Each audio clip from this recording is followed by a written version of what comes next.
Welcome. I'm Bill Murkison, and I'm interviewing an old friend, Tom Pauken, with whom I have been in the trenches, politically speaking, for many, many years. Tom, as I think most people will be aware, is now chairman of the Texas Workforce Commission and the author of a very distinguished book about which I'm going to get him to tell before he goes away today. But I want to begin, Tom, by asking you something that relates to your position as head of the Texas Workforce Commission. In these very stressed and strained economic times, Tom, what should Texas do to put people back to work? Well, I tell you, Bill, Texas is doing better than any other large labor market state in the nation. Overall, of course, nationally, the latest figures of unemployment show 9.7%.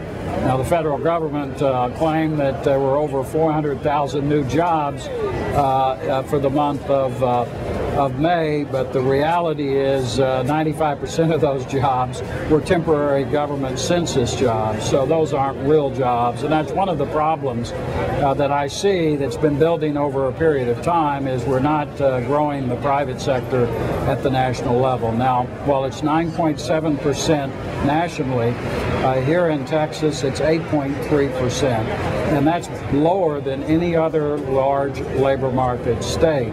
But what concerns me is that over the past decade in the United States, and I talk about it in the book, Bringing America Home, there's been zero private sector job creation. In fact, the only growth in jobs nationally from 1999 through 2009 has been government jobs, and all of us know that government can't create jobs, only the private sector does. So literally we've lost 1.4 million private sector jobs during that period of time. Now, I ask at the Texas Workforce Commission our labor market economists to take a look at the 10 largest labor market states and run the figures for those states in comparison to the national figures. Interestingly enough, and I think that's an indication of the positive policies of Governor Perry and our legislative leaders, the low taxes, the prudent fiscal policy, and the encouragement of economic development. Texas leads the nation among the large labor market states in that we have created 9.3% private sector jobs during a period of time, the last 10 years, when nationally we've been losing private sector jobs. Second to Texas is Florida, which has gained 4.3% of private sector job creation during that period of time.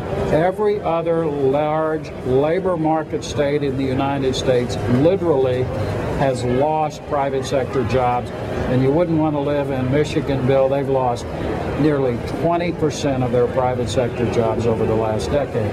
So it's an indication that we're doing a lot right here in Texas, but the danger is that we get dragged down by the national economic policy of the Obama administration, which is doing nothing to encourage private sector job creation. In fact, unfortunately, I'm afraid they're making a bad situation worse. Right. Speaking of jobs, Tom, you said in a commencement address that you gave a few days ago that too often certain elitists in our society look down on the so-called blue-collar jobs. Yet the skills required for these positions are impressive, and they allow young workers to make a good living and raise a family.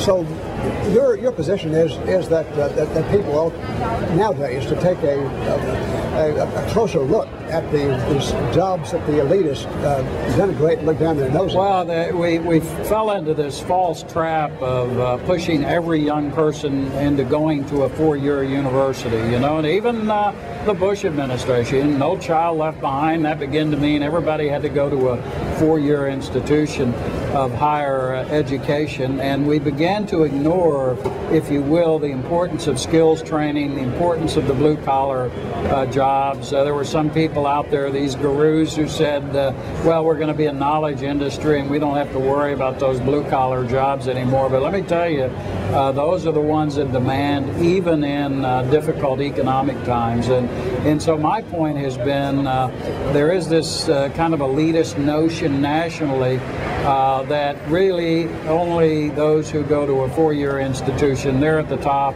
and those who concentrate on the so-called blue-collar jobs are somehow less worthy, and that's nonsense. I mean, we need to use our God-given talents wherever they take us, but we really need to have increased emphasis both at the high school level and at the post-secondary level, and we're doing that here in Texas with our community colleges. More emphasis on skills training and preparing people to be self-sufficient. So the skills that we're paying so many billions of dollars for, or not in your view, functioning to the highest level possible in giving and imparting to students the skills they need for the market. Yeah, I mean, we still have a demand, a real strong demand in the healthcare professions. There are for a lot of healthcare technicians, nurses. There's a real demand for welders in our state, a demand for electricians, plumbers, and they provide a good living for people and allow one to raise a family. And I think there ought to be greater emphasis on skills training and encouraging people to be self-sufficient. Now, I am troubled by what's going on at the national level, because I'm one who believes that we need a strong manufacturing base in order to have a strong economy. And over the last decade, we've lost 1/3 of our U.S. manufacturing jobs that have been shipped overseas or outsourced, and that's 5.5 million good American jobs that have gone away. And we really need to change a tax system from one that rewards debt, incentivizes the Wall Street private equity guys, the financial engineers as I call them, to leverage companies and load them up with tons of debt, because under our current business tax system, debt is rewarded and savings and capital investment are punitively taxed. I mean, we've got a 35% corporate tax rate in the U.S. And you add high payroll taxes and other taxes and regulatory aspects, and we have the most onerous business tax system in the world. And I've been arguing for the elimination of the corporate income tax and the replacement of it with a business consumption tax or a border-adjusted consumption tax on goods and services coming into the U.S., with our exporters getting a tax credit on that business consumption tax so that we can compete with the trading partners. And fair tax, I see some of the fair tax folks they also have a very good idea of getting rid of the corporate income tax with a consumption tax. That's the direction we ought to go. There are different proposals out there. There's the Hartman plan, there's the fair tax. At the very least, we could put back in place during this tough economic time the investment tax credit, which was taken out in 1986, in order to encourage capital investment. We've got to bring good jobs home to America. And the irony is we can do that if we change the tax system in order to reward Main Street producers, small businessmen and women, and entrepreneurs, not handicap them and tie their hands behind their back in competing with our trading partners who have a huge competitive advantage over us.